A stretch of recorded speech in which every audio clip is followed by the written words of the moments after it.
todo estímulo, todo organismo ele se adapta ao estímulo.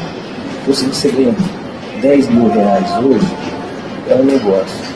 Daqui um ano já não significa mais não. Ele não tem aquele estímulo. Não. Daqui, se você ganha 100 mil reais hoje, representa um negócio fantástico para você. Talvez você faria qualquer coisa para ganhar uma grana assim. Até mataria alguém, como diz o outro. Mas eu mato. Mas isso não. Deixa eu te incomodar mais um pouquinho. É possível baixar um pouquinho, não se incomoda? Porque como é música, ele começa a me fazer uma entrevista. Obrigado. Você até mataria, mas de repente chega um cara que ganha 110. Ele ia ter um incentivo. Não, ele passa a ser o seu representante da falta de motivação. Porque é o seguinte, por que o cara ganha 110 e eu ganho 100? Porque o resultado dele é melhor que o meu. Por que ele ganha? O que ele tem? E aí eu não quero mais correr, eu me comparo. Então, e essa é uma estrutura que tem um camarada que eu estudo chamado Viktor Emil Frankl. Ele é o cara que fundou a terceira escola vienense de terapia, né? De psicanálise. E esse cara, ele entendeu que haveria uma crise de sentido, uma crise de vocação. A vocação é parte de um pressuposto noético, ou seja, o ser humano tem uma dimensão espiritual. É isso que dá sentido, é por isso que eu escolho a coisa certa a fazer. É porque isso por si não é um cachorro, não é um cachorro. Por isso que várias vezes. Então, eu tenho na minha tese, eu falo um pouco sobre a história do Petkovic. Petkovic, em 2002, ele faz um gol ontológico. Os caras fizeram um documentário sobre esse gol, que é o tricampeonato do Flamengo em cima do braço. A falta, tá vendo? Eu falei pra você, tá na sua memória. Pô, isso é poderoso demais, né, cara? Mal se tem um negócio, você já sabe. Por quê? Porque foi um fato, assim, ontológico, um fato. Ficou como uma legenda, na verdade. Ficou, porque a maneira como foi escrita, né? O Flamengo precisando ganhar de 2 gols de diferença. O Lula ganhou, se dedicando, jogando isso muito. Isso não é um enredo perfeito? Assim, não sei se é perfeito, mas ele fala muito da vida, né? Dessa possibilidade que a vida abre.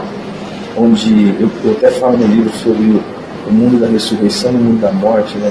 O mundo da morte é onde não tem jeito, o mundo da ressurreição é essa teimosia de saber que mesmo que esteja lá 4 dias fedendo, é possível. Então, o esporte te dá muito dessa possibilidade. Muito. Os caras desacreditados, de repente. E aí, há uma dedicação, um esforço tremendo do Flamengo, mas até os 43 minutos do segundo tempo, eles estão ganhando de 2-1. Quer dizer, e a torcida do Vasco gritando, é campeão, é campeão, é campeão. De repente sai uma falta. E aí o Pet bate aos 44 segundos, é uma falta incrível, cara. Ela vai no ângulo, quase 30 metros de distância. E o Elton esticado na melhor fase. E aí todo mundo cria também a melhor foto. Só que o que acontece? Esse jogo o Pet não ia jogar. Ele tem um amigo chamado Wilson, é um cara bem grande, flamenguista fanático. Só que ele foi jantar com esse cara fez 2 perguntas para ele. Na logoterapia, a gente chama dessa busca da vocação, do sentido, e também de uma coisa que a gente chama de autotranscendência. Ou seja, aquilo que chega a mim não deve ter um fim em mim, uma finalidade em mim, uma cerca em mim. Antes deve encontrar em mim um trampolim para outros. Eu sou uma avenida? Eu sou uma avenida que flui. Eu não posso ser uma represa, eu tenho que ser um rio. A água que chega até mim tem que fluir. Eu tenho que me autotranscender nesse processo. E o cara diz assim, Pet, você não vai jogar por quê? E ele diz assim, porque eu não estou recebendo. Aí ele fala, posso fazer uma pergunta? E, claro, eu acho que eu ilustro um pouco esse negócio, né? Eu dou uma floreada. Você precisa de dinheiro, Pet? Não, o Pet sempre fechou bons contratos, né? Aí ele falou assim, houve um dia, Pet, lá na Serva, quando você entendeu que fazia sentido jogar futebol, dedicar sua juventude, arriscar, se aventurar, viajar, sair do seu país para jogar futebol, que você pagaria para jogar um jogo desse? Ou seja, Brasil, Maracanã, final, Flamengo, Vasco, eu daria um braço. Né? Aí o que mudou? O Pet lá da Serva, que entendia que valeria qualquer tipo de esforço para viver um momento como esse, porque aquilo fazia sentido para ele. E o pet que hoje, tendo essa oportunidade, não quer viver por causa de algo que nem precisa. Uau!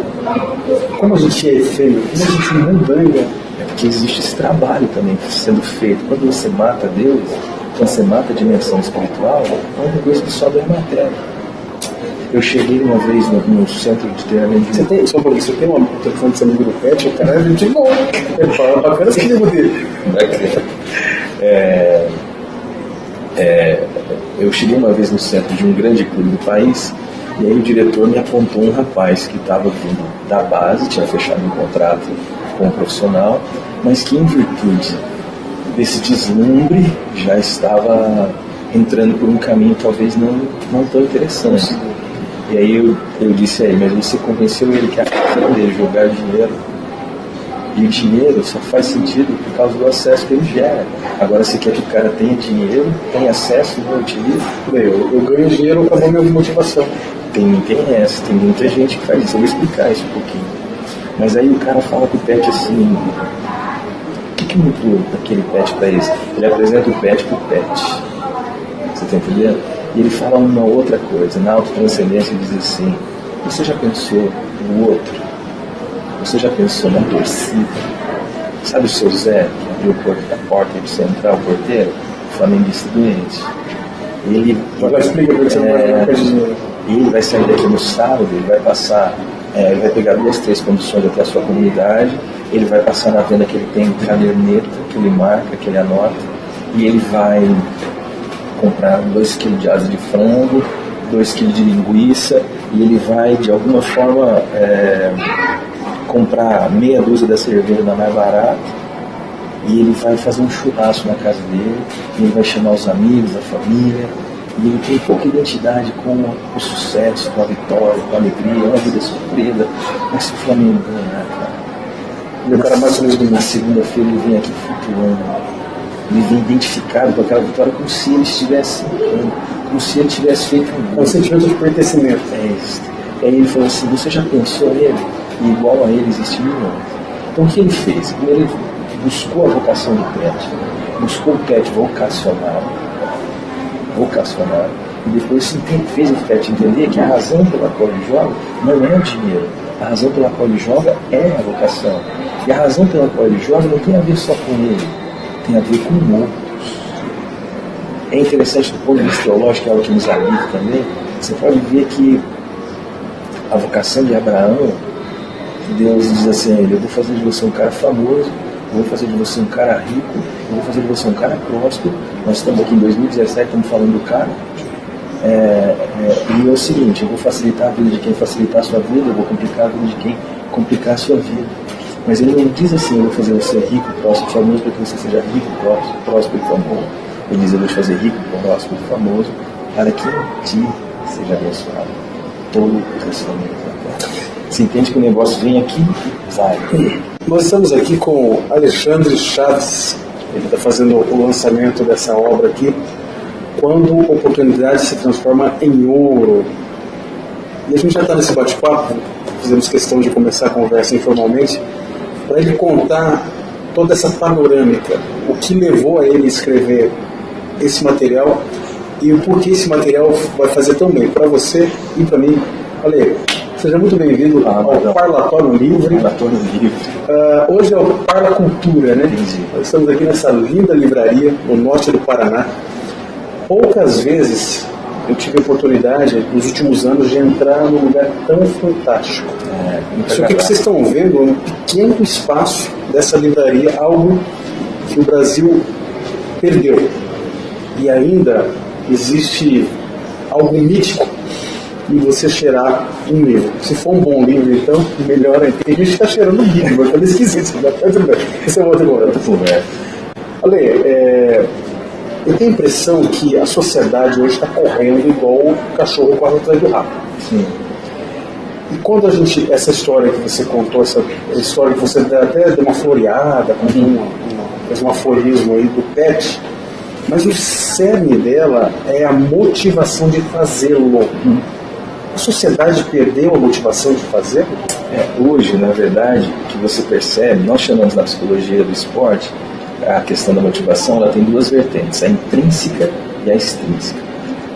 Toda motivação é de alguma forma intrínseca ou interna e subjetiva, mas não é você a referência, no caso da psicologia do esporte, quando a gente fala de motivação, é sempre a ação que você faz, ou seja, se a ação que você desenvolve contém dentro dela uma motivação suficiente para que você a faça, ou se você precisa de algo que esteja para além dela, como o dinheiro, a fama, o reconhecimento.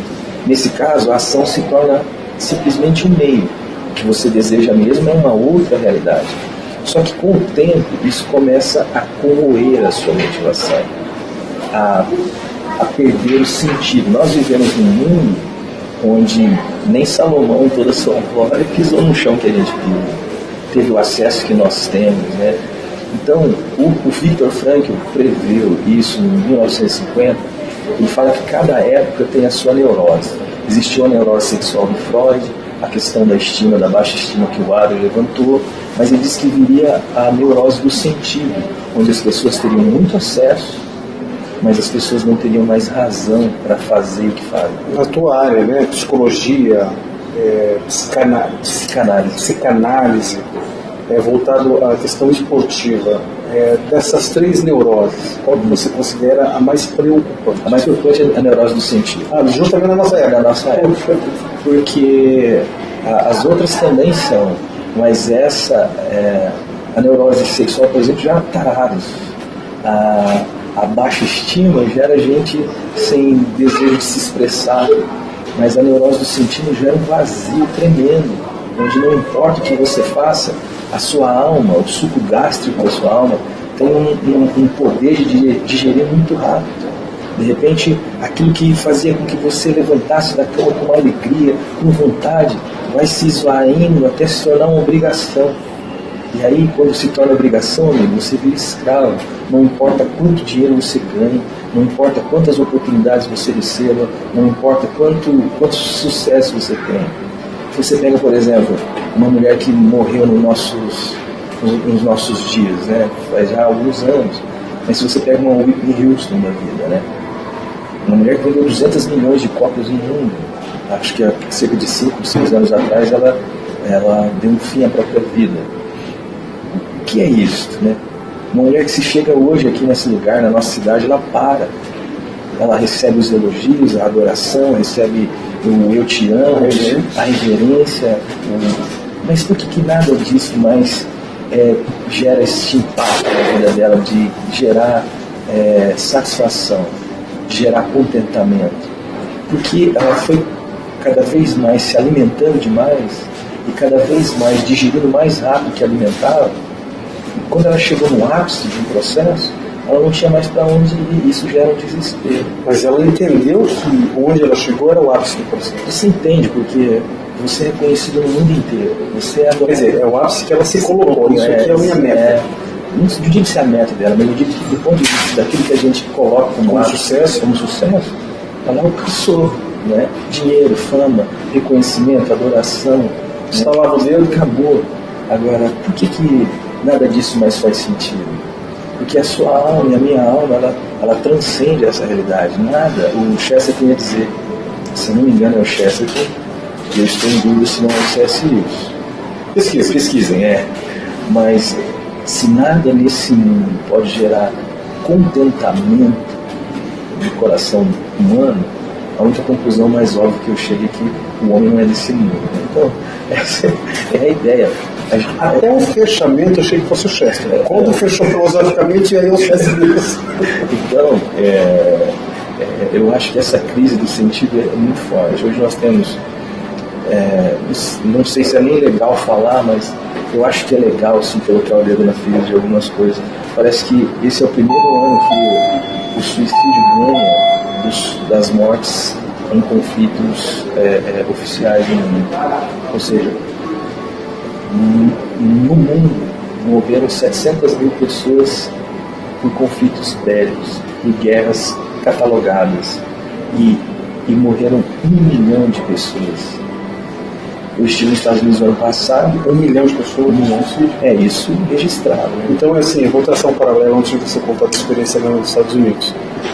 700 mil morreram por motivação e 1 milhão morreram sem motivação. Porque a partir do momento que você está numa guerra, você tem uma motivação. Mesmo que não seja boa motivação. Aí você vai analisar. Mas normalmente quem se suicida faz isso para fugir da dor. Na realidade, eu acho que é uma alma muito sensível. Ele não quer acabar com a vida, ele quer acabar com uma vida sem sentido. Tristeza, com essa existência que não é vida. Mas você foi nos Estados Unidos. E aí eu descobri lá que a segunda causa de morte entre os jovens é o suicídio. Só perde para acidente de trânsito. Então, por isso que eu falo que essa questão motivacional é muito problemática, essa questão da falta de sentido para a vida. E o que acontece no meio do esporte? O cara, ele sabe que ele não vai ganhar a grana que ele ganha em outro lugar, que ele não vai ganhar o prestígio que ele tem em outro lugar. Então, o que ele faz? Ele avalia a média grupal. Vamos supor que ele é um 8,5, mas ele avalia o grupo é 7,9. Eu sou o cara. Eu desço nesse 7,9, corro igual todo mundo, faço como todo mundo está fazendo, mas não estou mais motivado a fazer o que poderia fazer. Ele não alcança a sua... Ele não se dá no seu máximo. Ele simplesmente se esconde na média. Ele vira medíocre. E aí, isso também gera um protesto na alma dele. Porque ele sabe que não está fazendo o que poderia fazer. Frustração. Gera frustração. Daqui a pouco ele perde o senso de protagonismo da ação que ele desenvolvia. E o ambiente começa a ficar ruim. Ele começa a ficar ruim. Contusões acontecem. Dificuldades para curar lesões acontecem. Porque somatiza. Somatiza. Uma das maneiras da alma falar é a soma. Freud falava da questão da palavra, né? Dos sonhos e também da questão somática, né? Então, é isso que acontece. Nesse sentido, falando de psicologia do esporte... Freud deu Salomão. Falando de psicologia do esporte, a gente percebe que o caminho que está sendo tomado de forma geral, ele é um caminho que não tira no pé. Porque você gera um movimento, mas esse movimento não pode ser considerado motivação. Ele é, no máximo, um movimento. Que é tão logo a motivação ou o incentivo for assimilado pelo organismo, ou tão logo ele seja cessado, aquele movimento também vai sofrer prejuízo. Então, para ir escrevendo o livro, a gente buscou, quando fala dessa questão, apresentar isso também. Só que o livro não fala só para quem é do esporte. O livro quer falar com o CEO, o livro quer falar com a dona de casa. O esporte é o pano de fundo. É o pano de fundo. O livro quer falar sobre espiritualidade, o livro quer falar sobre a maneira de enxergar a vida, como eu posso absorver nesta saga do Micali, saindo aqui da Portuguesinha londrinense, chegando até ser campeão olímpico. Quer dizer, está na história. Está na história. Como que eu posso aproveitar as experiências dele e tirar ensinos para a minha própria vida? Ou seja, se ele não começasse aqui na Portuguesinha londrinense, dificilmente ele chegaria a ser um campeão olímpico pela seleção brasileira. O que você acha da pergunta e considere a resposta? Estou aqui, final, assim, eu estou no Oscar, e o Alexandre Morango com os amigos ganhou o Oscar. E aí o cara vai perguntar para você: Alexandre, você já imaginava que ganharia o Oscar? E a resposta da pessoa é: não. Como é que é isso? Porque, assim, eu já vou responder retoricamente. Se alguém chega para o Douglas, você imaginava ganhar o Oscar? Sim. Eu trabalhei para isso.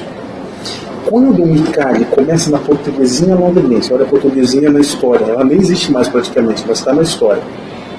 Espero que ela ressurja. Quando ele chega onde todos tentaram, é incrível, todos tentaram ser campeões. Era o único título. Era uma neurose nacional. Uma loucura. Tudo meio, agora vai.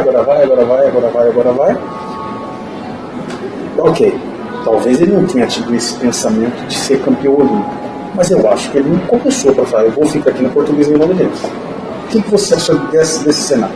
Então, o que eu vejo é assim: nós precisamos ter, o livro trata disso, porque quando a gente olha para um cara desconhecido do grande público, ainda que seja conhecido no meio profissional, mas que chega onde ele chegou, de repente está lá dirigindo a seleção brasileira, a maior seleção de futebol da história do planeta, entre todas as seleções. Com o cara, com o Neymar jogando. Com o Neymar, com o Renato Augusto, com o Gabigol, né, com o Gabriel Jesus, com gente da melhor qualidade, né, tendo que comandar os melhores do esporte, praticamente do planeta, na mão. Você precisa entender que as pessoas olham e acham que aquilo aconteceu quase como por um conto de fadas.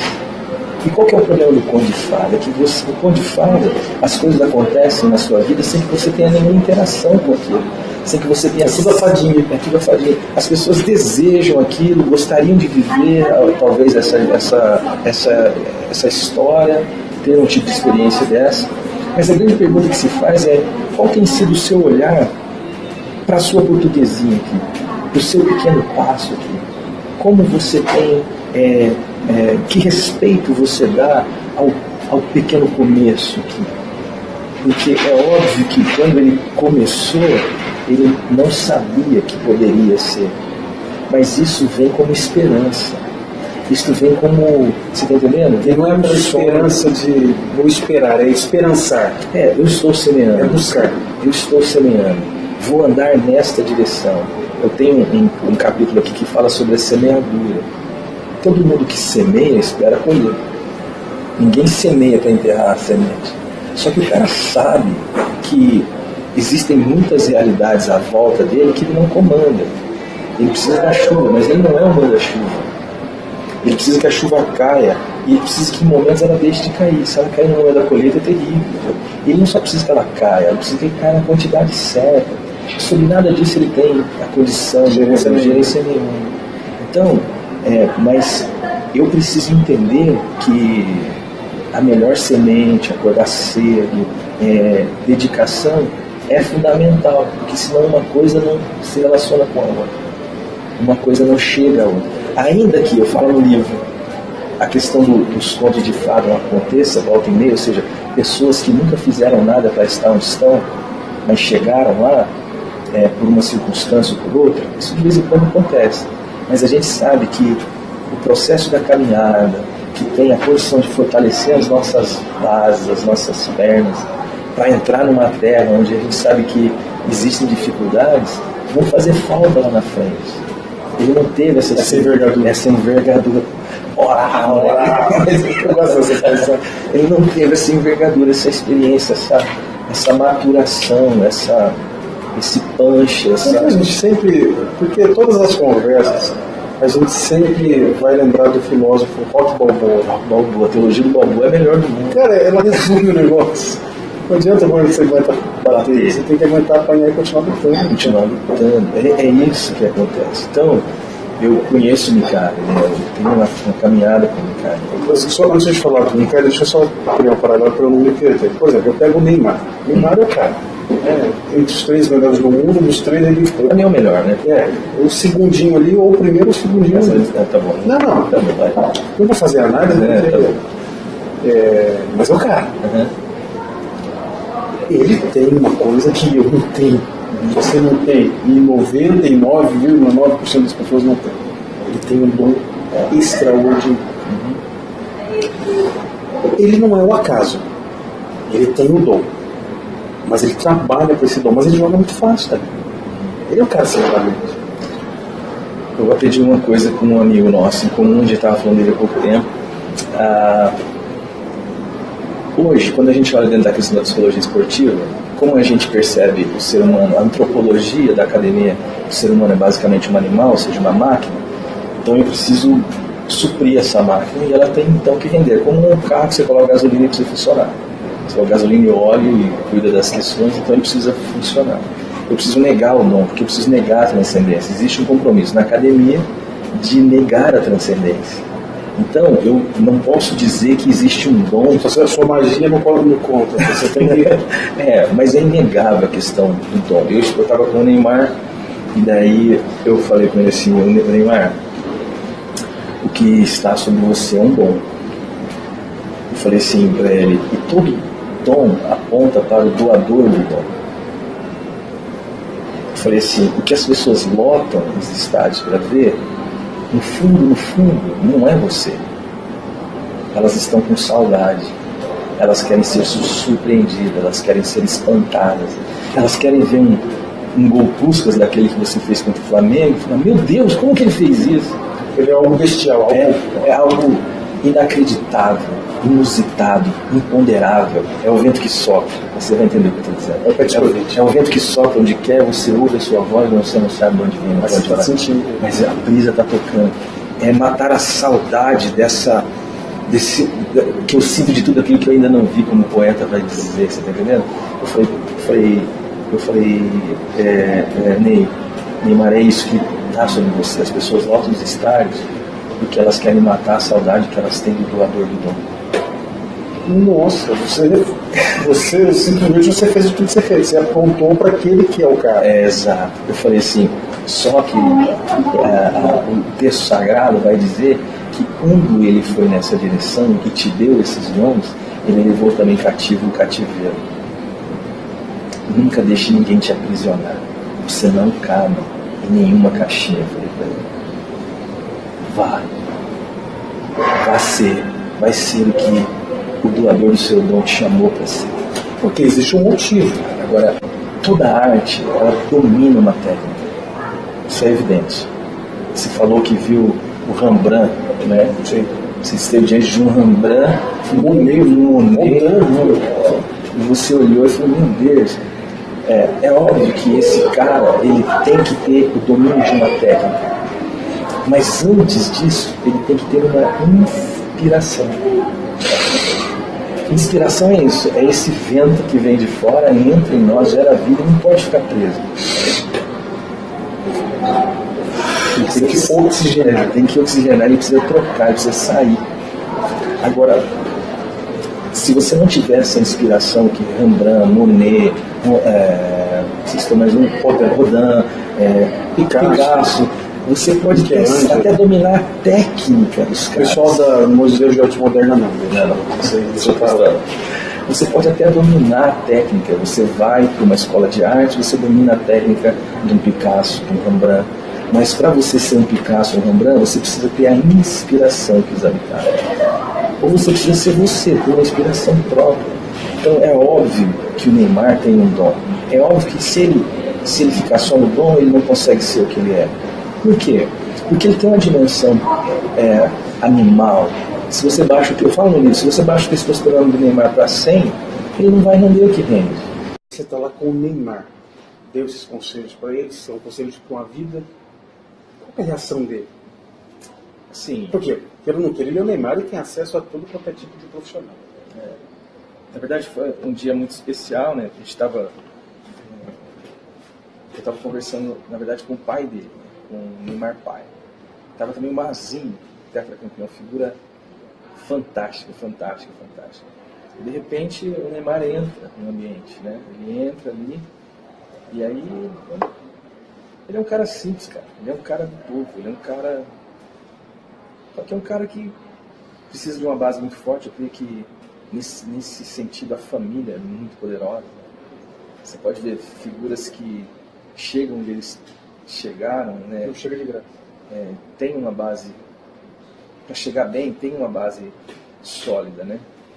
Kaká, por exemplo, né? Figuras que de alguma forma tiveram uma orientação muito forte na família. Mas ele é uma pessoa simples, uma pessoa para parar para te ouvir, né? Quem é você? Chupou gelo com quem? Jogou aonde? Né? Simples fato dele parar e ouvir, eu falando lá com ele, ó cara, assim, assado e tal. E ser grato, expressar gratidão, que as pessoas idealizam demais, né? Existe uma mística em torno, né? Então esse cara precisa ser protegido de forma poderosa. Nesse sentido, o ambiente da família é muito importante, né? Mas ele é um cara que tem acesso, né? E ele é um cara jovem, é um cara que vai ter experiência, tem que ter o direito de errar, tem que ter o direito de acertar, né? Mas o que eu vejo é assim, estar diante de um cara, o que eu busco olhar é a humanidade da pessoa. Grana ele tem, conhecimento ele tem o que ele quiser. Admiração, talento. Ele tem paz. Cara, é uma das coisas que eu vi. eu percebo que no pouco tempo que eu estive com ele, e que também a gente tem muito tempo, mas sem conviver, né, porque a gente sabe muito, do ponto de vista do acesso que a mídia nos dá, mas podendo estar com ele, podendo ficar um pouquinho ali com ele, observar algumas coisas, é um menino feliz, cara, é um menino alegre, é um menino que busca ser o que é, né? Apesar de saber das responsabilidades que pesam sobre sua vida, né? Um cara que não pode ir na padaria comprar um pão, mas é um cara que se pudesse iria.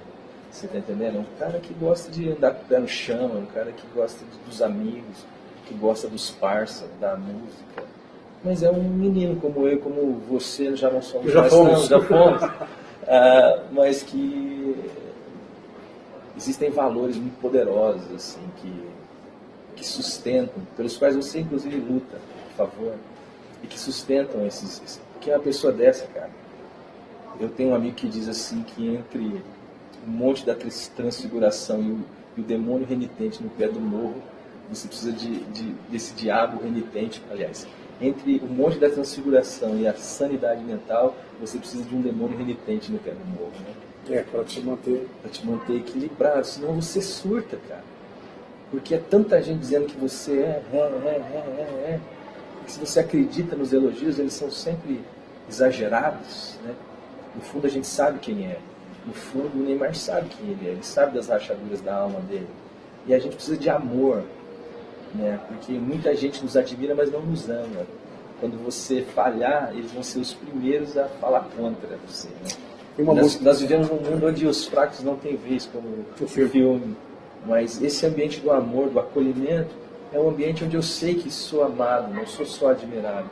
Eu sei que eu sou querido, quisto, não pelo que eu faço ou pelo que eu posso fazer, mas pelo que eu sou, mesmo quando não puder fazer mais. Então é isso que eu vejo. Eu vejo que a base familiar do Neymar é muito poderosa. Os valores nas quais ele foi educado, construído, e eu acho ele um cara simples. E isto falando de pouco tempo, onde eu pude falar com ele algumas coisas. É que essa impressão também da tua área, né, da psicologia, da psicanálise, um cara da teologia. Da teologia. Eu ia falar, um cara que entende de Deus, a teologia. Você tem essa sensibilidade de fazer uma leitura das pessoas. Né? Uma das coisas que a gente aprende é ouvir, né? E é ouvir, inclusive, o que não se diz, o que não é dito. Né? Então, esse tipo de coisa... E que aí as pessoas falam mais ainda. Falam muito poderosamente. Esse livro não é sobre o Neymar. Não. Mas também fala do Neymar. Fala. O 14º capítulo é um capítulo só basicamente sobre a história com ele. Esse livro fala do Micali. Uhum. Uma pessoa simples, também. Pelo que você me disse. Começou na Portuguesinha de Londrina e ali foi... respeitando cada passo até chegar lá. Ganhando a envergadura, tomando a porrada e podendo crescer. E de repente caiu na mão dele a nata. Os 22 ali, a nata que ele podia. E ele traz um ouro para o Brasil. Ele feito histórico. No sentido de um manager, né? O cara que estava pensando. Não foi ali ensinar os meninos a jogar? Não sei se seria possível isso. Mas foi ali dizendo para os meninos, vocês têm a oportunidade ímpar de chancelar o nome de vocês. Foi ele propor questões táticas, o que é melhor para o momento, escolher as pessoas melhores para cada posição naquela situação, entender quem é o adversário. Tudo isso faz parte do trabalho do Micali, né? Mas acima de tudo, ensinar os caras a jogar bola, isso é impossível, né? Porque os caras que estão ali já sabem.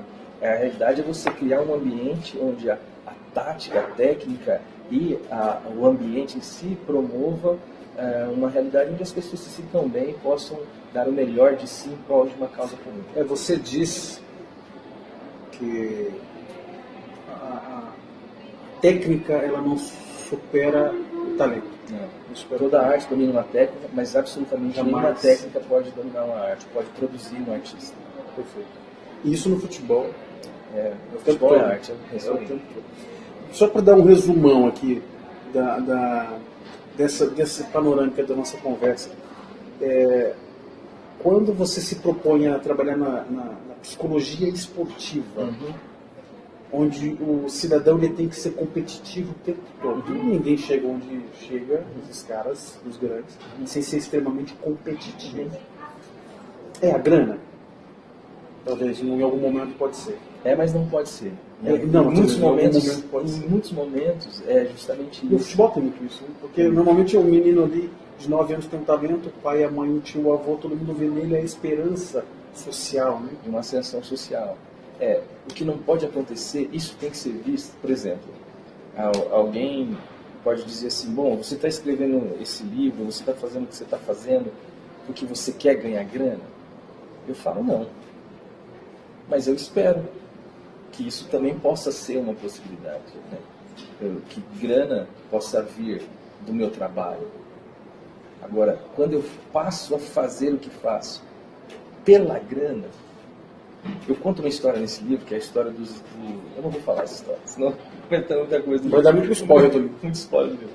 Mas existe uma realidade onde você precisa entender que a grana ela tem que ter o seu lugar. Você precisa dizer, como o Frejá disse, né? Quem é dono de quem? Então, o dinheiro ele nunca pode ser o seu motivador, porque senão você vai ter a sua motivação corroída e não vai bastar dinheiro para fazer você se movimentar. Quanto mais grana eu te der, mais você vai querer. Quanto mais eu te der, mais você vai querer. Vai chegar uma hora que eu não vou poder te dar, e daí você vai deixar de querer. Você está entendendo? Você vai deixar de se mover. O estímulo, as pessoas que entendem sobre motivação, sabem que é isso. Todo organismo se adapta ao estímulo. É impressionante, né?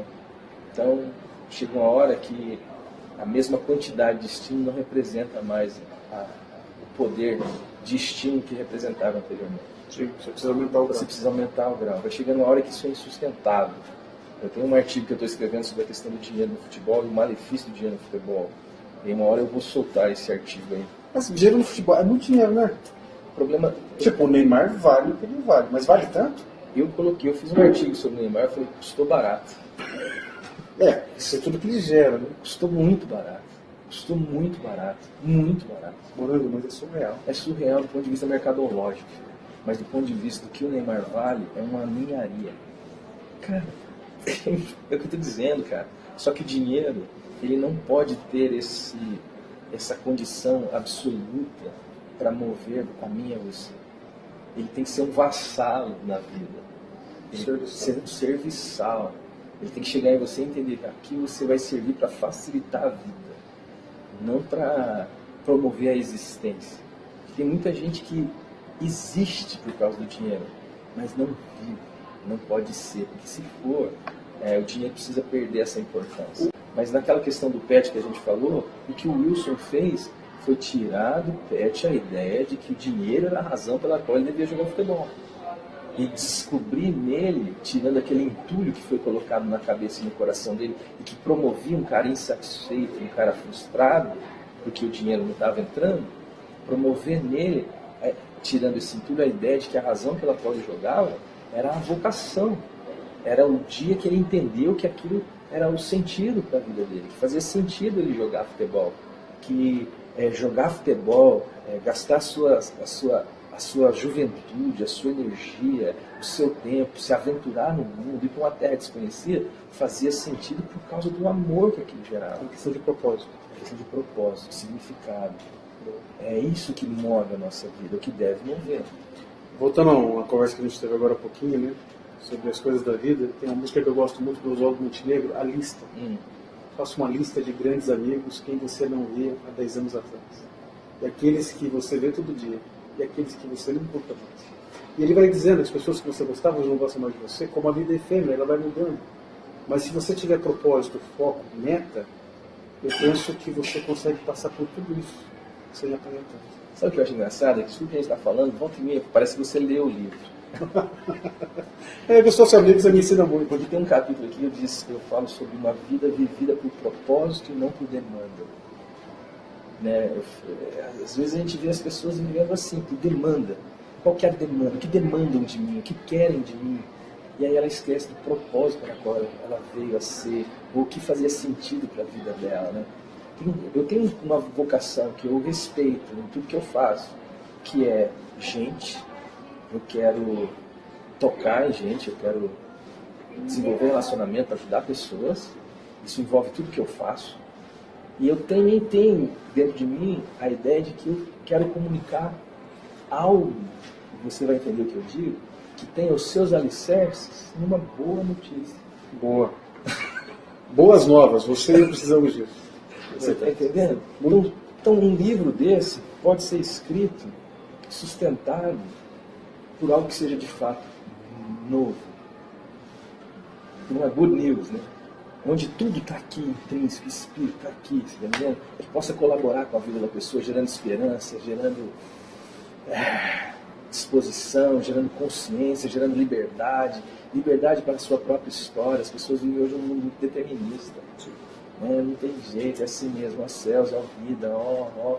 Às vezes a pessoa engole um sapo para poder sobreviver, né? Raul Seixas já falou disso no Ouro de Tolo, em 70, né, cara? E a gente vai vivendo isso cada vez mais, gente tentando sobreviver enquanto deixou de viver, né? Tentou salvar a própria vida e perdeu a grandeza da alma. É a águia que diz assim, eu não vou voar tão alto mais não, eu vou aqui a uns 5 metros do chão, pelo menos aqui eu estou mais seguro, se eu cair a tragédia não é tão grande. Nunca vai ver o horizonte, nunca vai experimentar as térmicas, nunca, você está entendendo? E é perigoso levar uma pedrada aqui ainda. É evidente que nós estamos falando aqui do Micali, que alcançou o sucesso, do Neymar, do Daniel, citou o Daniel Alves, que ganhou tudo também, não sei se citamos, enfim. Tá. Citamos? Se não citamos, estamos citando agora. Enfim, a gente conversa tanto. É que tem um bate-papo que antes, que não sabe nem o que foi gravado, que não foi. Então vamos conversando aqui, você vai assistindo aí. Mas é evidente que quem está vendo essa nossa entrevista e ou lendo o seu livro, fala assim, mas espera aí, eu ganho 2 salários mínimos, minha filha estuda em escola pública, pegam 3 ônibus, eu vou a pé para o trabalho, eu volto a pé para economizar. Como é que é aplicar tudo isso desse mundo que é perfeito, que é o mundo do ouro, à realidade realmente do chão de fábrica? É o que eu falo. Eu não sei se também está aí, mas eu cito o exemplo da corda. É óbvio que eu sei que existem condicionamentos na alma, como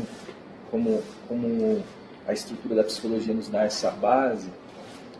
Você sabe que muitas coisas que você talvez não tenha nem consciência delas estão envolvidas agora no seu comportamento, né? Às vezes é uma palavra maldita, né? Uma mãe que disse que você nunca vai ser nada na vida. Isso acontece muito. E vai gerando um destino onde a pessoa, né, vive aquele condicionamento, aquela corda amarrada, estreita, impedindo ela de ser mais, né? Às vezes ela nasceu numa favela, às vezes ela nasceu numa situação mais complicada. O que eu digo sempre é, tudo isso pode lutar contra, mas ele não pode encontrar em mim alguém que seja colaborador disso. Perfeito. A corda pode estar me amarrando, mas a corda ela é feita de filamentos mais finos. E ainda que eu não possa arrebentar a corda, eu posso roer esse filamento. E se eu roo um hoje, um amanhã, um depois de amanhã, quem sabe uma hora essa corda não esteja tão forte e eu possa arrebentar. Você vê isso acontecendo na vida de muita gente que nasce na favela, mas o cara resolve estudar. E de repente ele tem que pegar 2, 3 ônibus, é um fato, mas de repente ele já é um cara que tem uma base. Você fala muito de não se conformar com a sua realidade. Exatamente, é uma das coisas, né? É não deixar que o mundo da morte, que é o mundo do não tem jeito, fale mais do que o mundo da ressurreição, que é o mundo onde tudo é possível, né? Onde eu sei do tamanho do gigante, eu sei do tamanho da edificação, eu sei do tamanho das lutas, mas vai encontrar em mim alguém que vai lutar contra isso. Excelente. Eu conversei com o Alexandre Chaves, Alexandre Morango, que está escrevendo uma obra fantástica. Você encontra ela no Ale Morango do Facebook, no Instagram, no Ale Morango Psique, ou no www.psicologiadabola.com.br. Você pode lançar um livro em qualquer cidade aí do Brasil. Você pode ser um distribuidor dessa matéria-prima que vem trazer autoajuda para você e para mim, mas acima de tudo vem trazer um despertamento de que você e eu não devemos nos acomodar, nos conformar com a nossa realidade. Aliás, suas considerações sobre o seu livro. Queridos, sim, o que eu posso dizer? É uma obra que me agradou muito, eu espero de fato, de alguma forma, contribuir com a vida de quem lê e trouxe muita alegria ao meu coração. Eu peço a Deus para que isso contribua com a vida de todos. É um livro que tenta buscar, a partir do pano de fundo do futebol, que é algo tão poderoso do ponto de vista comunicativo da nossa cultura, gerar algum benefício para mim e para a sua vida.